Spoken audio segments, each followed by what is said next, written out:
Pemirsa, lalu apakah dengan gugatan ke Mahkamah Konstitusi bisa mempengaruhi hasil yang sudah ditetapkan oleh KPU? Kita akan bahas lengkapnya bersama dengan Koordinator Komite Pemilih, ada Jerry Sumampo. Pak Jerry, selamat pagi. Selamat pagi, Pak Jerry. Ya, selamat pagi. Baik. Pak Jerry, kita tahu nanti ada waktu yang diberikan untuk bisa melayangkan gugatan ke Mahkamah Konstitusi seputar hasil pemilu ini. Tapi menurut Anda, gugatan apa yang nanti yang paling banyak akan diajukan di sana? Iya, kalau Mahkamah Konstitusi itu kan memang menguraikan kesalahan atau kekeliruan penghitungan ya. Jadi ini lebih fokus dan lebih spesifik terhadap hari H sebetulnya dan proses rekapitulasi. Karena lebih kepada yang berkaitan dengan suara. Nah, saya agak yakin dalam sisi ini kemungkinannya memang agak sulit ya. Karena itu saya kira pasangan calon akan menggugat itu akan lebih banyak bicara tentang atau fokus kepada proses ya. Sehingga memang mereka harus mencari bukti-bukti yang terkait dengan TSM itu terstruktur sistematis dan masif kesalahan atau kecurangan atau pelanggaran yang terjadi dalam proses-proses sebelum hari H. Gitu. Jadi kemungkinan kalau lihat narasi-narasi yang dibangun dan apa yang mereka kemukakan, fokusnya tentu akan ke bagian proses itu ya, sehingga syarat yang harus dipenuhi salah satunya itu adalah menyajikan bukti-bukti yang memperlihatkan ada kecurangan TSM itu. Karena kalau tidak itu kemungkinan memang akan sulit ya, karena kalau yang berkaitan dengan suara selisih ya, khususnya berkaitan dengan selisih perolehan suara untuk presiden kelihatannya memang sedikit sulit ya, karena memang selisihnya kan besar sekali. Ya. Persentase selisihnya besar sekali. Kecuali mungkin di pilpres, di pileg ya. Di pileg itu ada partai seperti P3 yang selisihnya itu kan sedikit sebelum 4% ya, hanya sekitar 0,2% atau 0,2% sebelum dia mendapatkan 4% ya. Jadi ada dua kategori ya. Kalau pilpres itu saya agak yakin pasangan calon yang akan menggugat itu akan menyajikan data-data yang terkait dengan kecurangan proses yang nanti sifatnya TSM itu.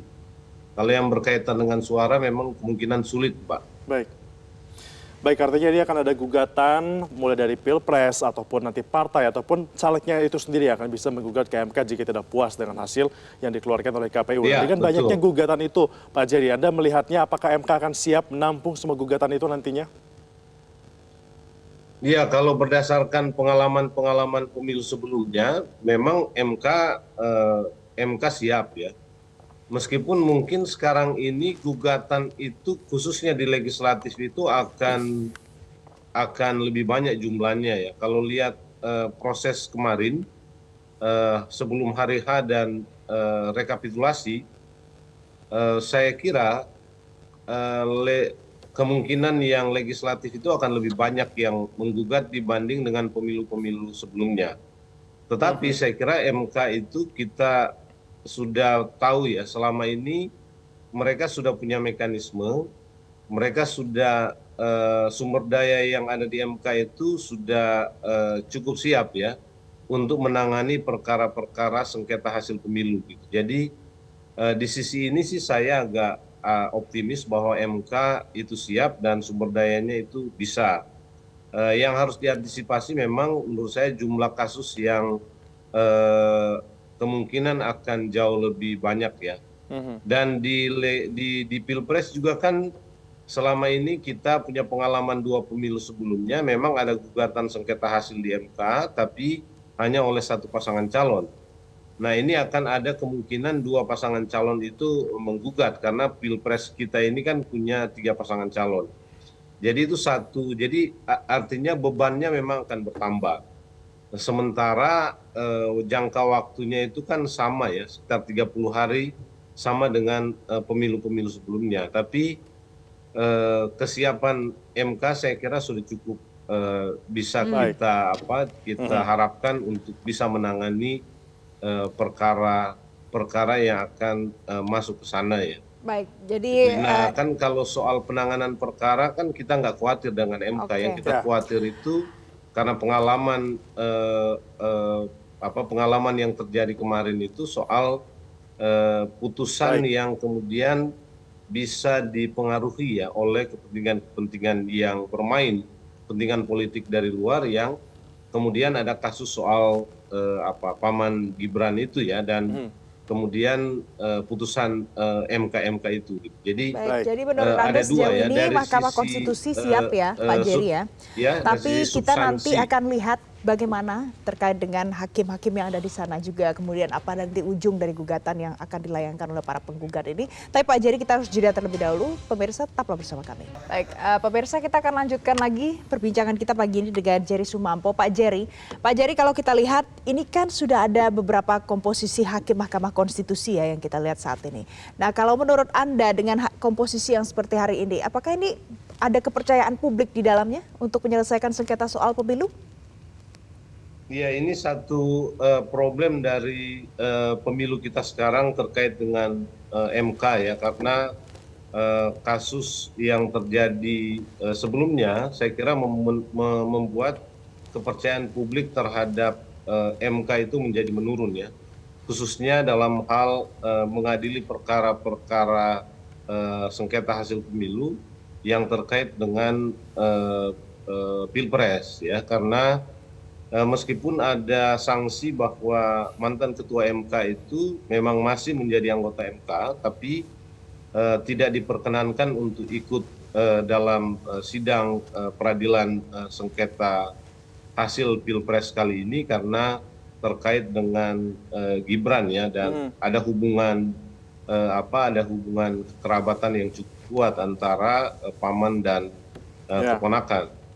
Nah, tetapi selama yang bersangkutan itu tidak diberhentikan, memang keraguan publik masih akan tetap ada ya, karena dia masih berada di sana dan secara informal mungkin masih bisa ikut terlibat dalam percakapan-percakapan tentang perkara, ya itu kan bukan tidak mungkin terjadi, dan masih ada peluang dan kesempatan untuk mempengaruhi 8 hakim lain ya, sebagaimana yang dilakukan dalam kasus persyaratan peserta pemilu presiden dan wakil presiden yang lalu itu. Jadi ini satu hal yang saya kira menjadi tantangan dari MK, bagaimana mereka mampu untuk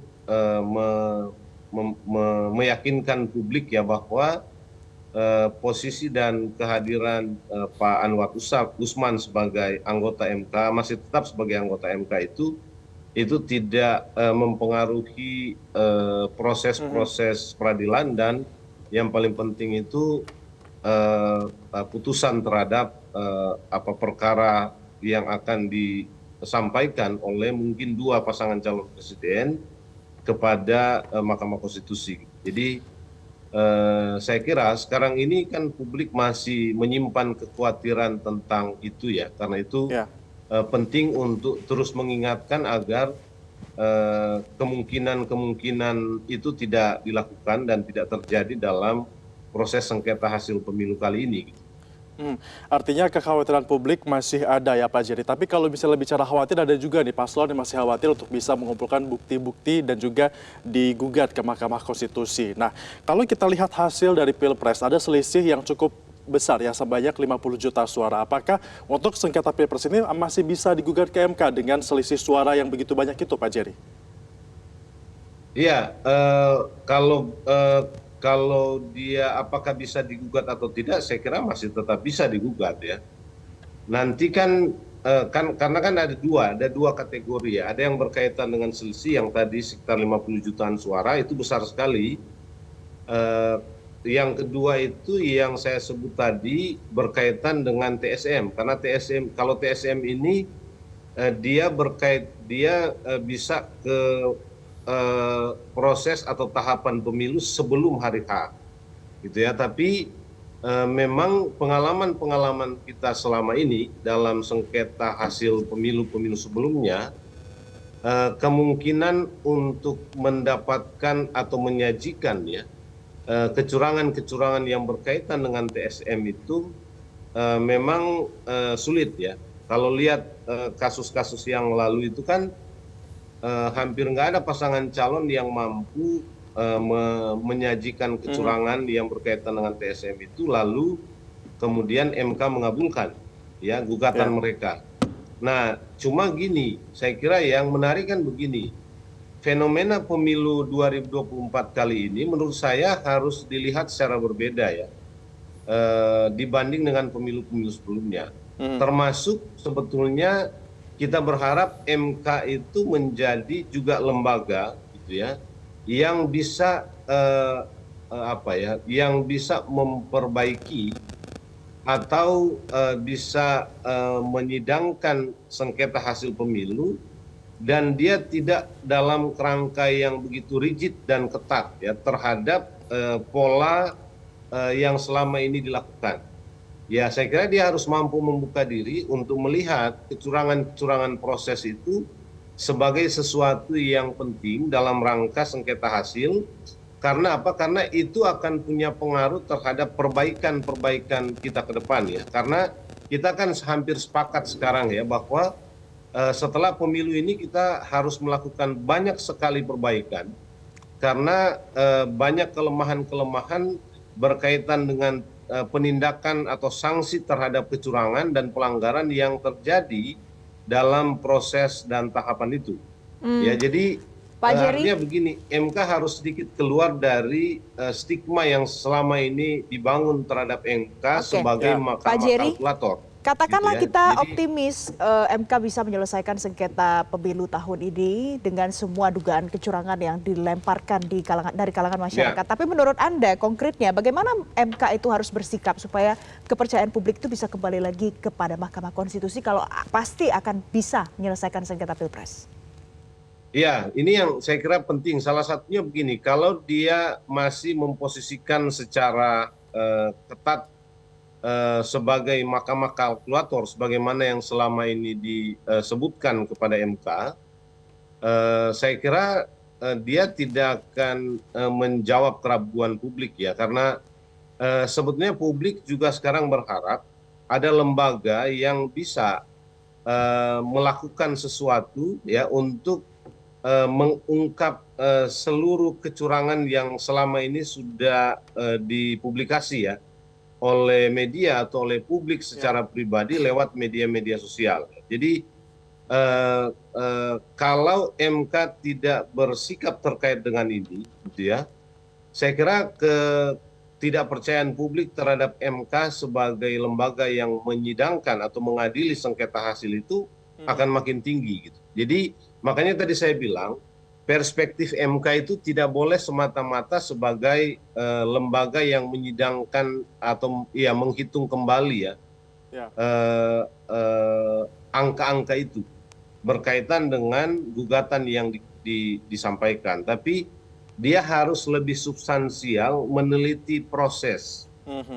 Karena kan kecurangan dan pelanggaran yang terjadi dalam pemilu kita sekarang itu sebetulnya lebih banyak dalam prosesnya sebelum hari H. Gitu. Jadi proses sebelum hari H. Nah, proses setelah hari H itu ada. Jadi hari H dan proses rekapitulasi itu ada.